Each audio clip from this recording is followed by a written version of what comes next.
అసలు స్వామి హనుమ పేరు చెప్తే చాలు. బుద్ధిర్యశో బలం ధైర్యం నిర్భయత్వం అరోగత అజాడ్యం వాక్పటుత్వంచ హనుమత్ స్మరణాత్ లభేత్.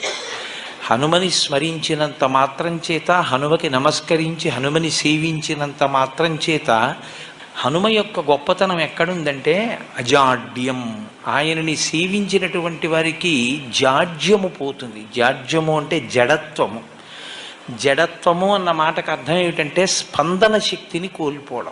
శ్రీరామాయణంలో రామచంద్రమూర్తిగా శ్రీ మహావిష్ణువు వచ్చే ముందే బ్రహ్మదేవుడు అనేక మంది దేవతల్ని శాసించాడు. రావణ సంహారం అంటే అంత తేలికైన విషయం కాదు. నరవానరముల చేత సంహరింపబడడు కనుక, ఆయన నరవానరముల చేత సంహరింపబడనని వరం అడగలేదు కనుక మీ అందరూ కూడా వానరాంశలలో వెళ్ళండి అన్నాడు. దేవతలందరూ వానరుల యొక్క అంశలలో వచ్చారు.